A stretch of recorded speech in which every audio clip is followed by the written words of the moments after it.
O Senhor esteja convosco. Ele está no meio de nós. Proclamação do Evangelho de Jesus Cristo, segundo João. Glória a vós, Senhor. Naquele tempo, Jesus disse a Tomé: Eu sou o caminho, a verdade e a vida.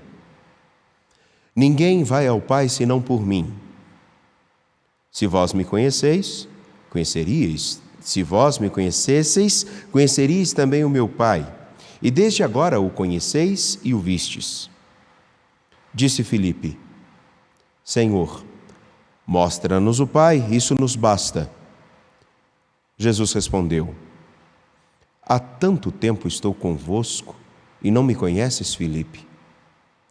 Quem me viu, viu o Pai. Como é que tu dizes, mostra-nos o Pai? Não acreditas que eu estou no Pai e o Pai está em mim? As palavras que eu vos digo, não as digo por mim mesmo, mas é o Pai que, permanecendo em mim, realiza suas obras. Acreditai-me, eu estou no Pai e o Pai está em mim. Acreditai ao menos por causa destas mesmas obras. Em verdade vos digo, quem acredita em mim fará as obras que eu faço e fará ainda maiores do que estas. Pois eu vou para o Pai, e o que pedirdes em meu nome, eu o realizarei, a fim de que o Pai seja glorificado no Filho. Se pedirdes algo em meu nome, eu o realizarei. Palavra da salvação. Glória a vós, Senhor. Sejam bem-vindos aqui ao Santuário Basílica Nossa Senhora da Piedade. Também você que nos acompanha pela TV Horizonte, pela Rádio América e também pelo nosso canal no YouTube Mãe Piedade. Há tanto tempo estou convosco e não me conheces? A frase de Jesus a Filipe. Sabemos bem que podemos conviver com uma pessoa durante anos. Podemos dividir casa, podemos dividir conta, podemos dividir a história, podemos até dividir a cama. Mas ainda assim, cada dia a pessoa se mostra de um modo diferente. O que quero dizer com isso é muito simples.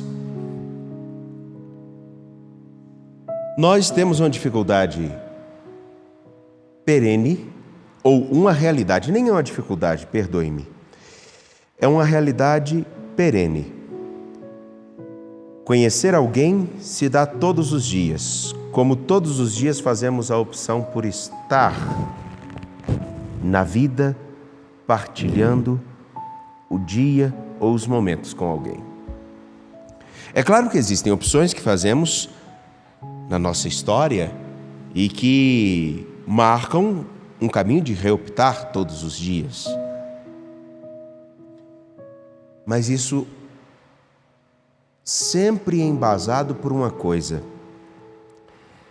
Todos os dias eu me mostro de um modo diferente.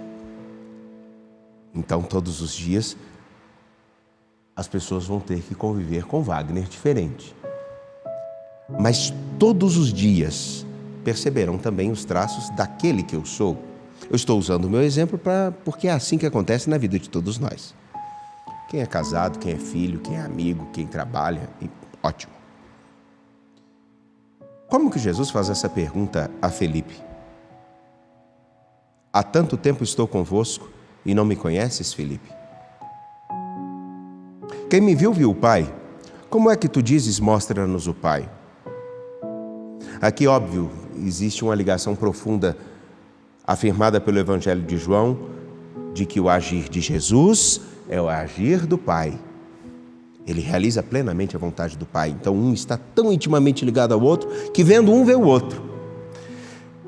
Mas esse processo de ter a certeza de que conhece alguém, ele está marcado por uma intimidade estabelecida na qual, diante de tudo que alguém possa mudar no seu dia, a gente reconhece aquilo que é poderia dizer assim, o núcleo duro, a característica mais forte. Aquilo que quando a gente bate assim, não, isso é característico de fulano e se falar o contrário é mentira. Não tem isso? Por exemplo, se me falarem que o Felipe, que está ali tocando o teclado, saiu por aqui gritando com os outros, eu vou falar, é mentira. Porque eu sei que ele não é de fazer isso. Se alguém me falar algo referente a meu pai, ou minha mãe, ou meus irmãos, ou meus sobrinhos, eu os conheço muito bem, eu vou saber aquilo que é plausível, aquilo que é possível, aquilo que é impossível. Tudo por uma ligação profunda e íntima. Pois bem, essa ligação íntima e profunda é que vai determinar saber se Jesus realmente é o caminho, se Ele é a verdade, se é a vida. Porque ao longo das páginas do Evangelho nós vemos Jesus agindo em situações de modos muito diferentes, em situações diferentes, mas nós vemos sempre aquela mesma integridade, aquele mesmo compromisso de fazer a vontade do meu Pai. E por isso, o que quer dizer caminho? Significa o modo de viver, de olhar a vida, de se relacionar, de se comprometer, é o jeito dele. Então, o caminho é esse. Verdade, porque quando nós entendemos que seguir a Ele, ainda que seja difícil, se tentarmos conformar o nosso coração ao coração dele, ainda que às vezes seja doloroso, não tem erro. A vida pode até ser dura, mas ela não é vencida pelas muitas mortes que lhe damos todos os dias. Ele é a verdade. Porque se eu pensar e tentar modelar o meu coração ao dele, pode até ser difícil, mas tem uma coisa: estarei com a consciência de fazer o melhor. Verdade. Nada melhor do que quando nós desmentimos uma mentira. Nada melhor do que quando conseguimos esclarecer fatos. Nada melhor quando nós falamos a verdade. A consciência fica tranquila, né? A vida.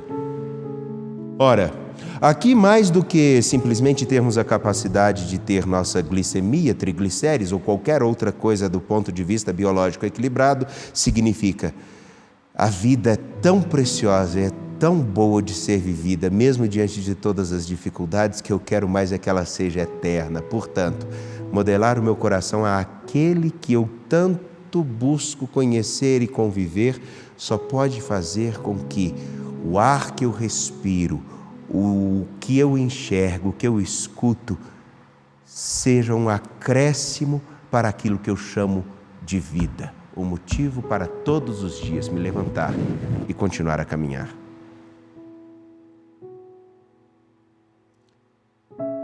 Entretanto, nós temos aqui a fala de Filipe. Senhor, mostra-nos o Pai, isso nos basta. E Jesus, ao dizer, quem me viu, viu ao Pai, Ele está querendo mostrar só uma única coisa. Se você convive comigo e tem a intimidade profunda que é necessária, você sabe quem é o Pai. Mas quais são os empecilhos para conhecermos a nosso Senhor e conhecermos o Pai? Um deles é aquele que está marcado no tempo presente e que me lembro, há pouco tempo, partilhei com todos numa das homilias aqui, que não é aquela de que nós temos tanto medo e que tantos falam por aí, de um processo onde as pessoas fiquem mais seculares, mais descrentes. Esse não é o nosso maior problema. Definitivamente esse não é o nosso maior problema. Foi na quarta passada, você estava aqui, agora eu vejo você, eu me lembro, Carla. Foi na atrasada. Ah, beleza. Você tá com a melhor hora que a minha, né, filha? Mas também, rostinho de mocinha. O nosso maior problema e o maior empecilho que temos não é as pessoas não quererem ouvir o Evangelho e não é o fato das pessoas deixarem de ter fé. É o problema das pessoas quererem ter a fé no seu Deus, que é a sua imagem e semelhança. O nosso maior problema e o nosso maior risco é a idolatria. E aí eu repito a frase daquele dia, porque o ídolo é aquele que é o Deus que nós fazemos para o nosso agrado.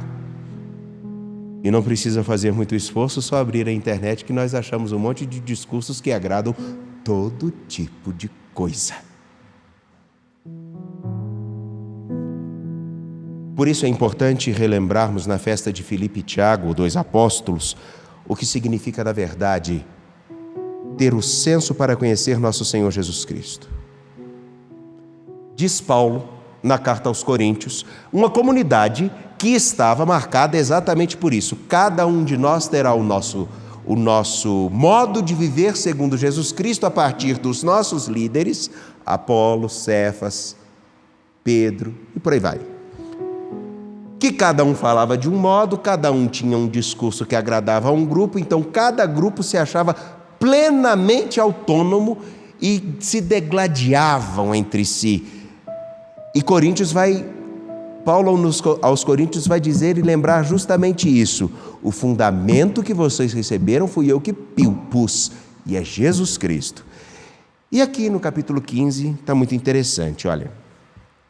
Irmãos, quero lembrar-vos o evangelho que vos preguei e que recebestes e no qual estáis firmes. Mentira!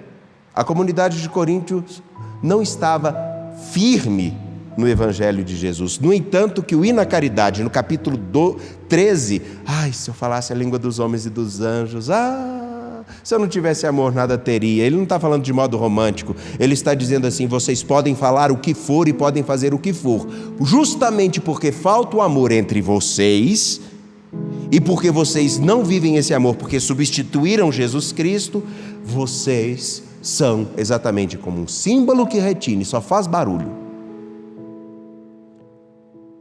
Ele é bem irônico. Quero lembrar-vos o evangelho que vos preguei e que recebestes, e no qual estáis firmes. Por ele, por causa do evangelho, por causa do Cristo que é apresentado no evangelho, que está segundo a tradição apostólica, por ele sois salvos. Se o estáis, vejam que interessante, não é uma contradição no texto? E no qual estáis firmes. Por ele sois salvos, se o estáis guardando, tal qual ele vos foi pregado por mim. É uma contradição interna no texto. Na verdade, não. Vocês estão firmes se estiverem vivendo o evangelho que eu vos preguei. O problema é exatamente esse. No tempo presente, cada um fala do Deus da forma com que quer, fala de Jesus Cristo do modo que quer, a partir das ideologias que tem, sejam elas quais forem, de esquerda, centro ou direita, independente do que lhe agrada. E poucas pessoas se perguntam, eu estou olhando para Jesus Cristo ou estou olhando para mim? Eu estou olhando para a vontade do Pai ou para a minha? E ele recorda uma síntese muito peculiar do Evangelho. Em primeiro lugar, vos transmiti aquilo que é: Cristo morreu por nossos pecados. Tem muita gente que está preocupado mais com o Cristo que nos dá as coisas e nos dá as vitórias do que o Cristo que nos salva e faz com que os nossos dias e a nossa história realmente tenha sentido. Foi sepultado. Vivemos num tempo onde a morte não pode nem ser lembrada, nem deve ser. Afinal de contas, nós queremos vida intensa agora, mas nós nos esquecemos que a cada minuto nós experimentamos a morte. A cada minuto. Ao terceiro dia ressuscitou. E a imagem do Cristo ressuscitado pregado por muitos é somente aquele que passa pela glória, é o vitorioso de tudo, mas poucas pessoas percebem qual é o rosto de Cristo que eu contemplo quando vejo na história, na minha história, o Cristo que se compadece em mim, inclusive nas dores. Ou como é o rosto do Cristo glorificado? É somente luminoso ou aquele que também carrega as marcas do sofrimento, do viver e da vida que exige cada dia mais um compromisso intenso, sério? Qual é? Que ressuscitou. E isso tudo segundo as Escrituras. As Escrituras que nós esfacelamos para falarmos algumas vezes até o contrário do que a Escritura diz. Está cheio de discursos assim, inclusive em nossas igrejas. Que apareceu a Cefas, depois aos 12. Qual é o Cristo que nós estamos procurando? Qual é a imagem do Senhor que estamos buscando?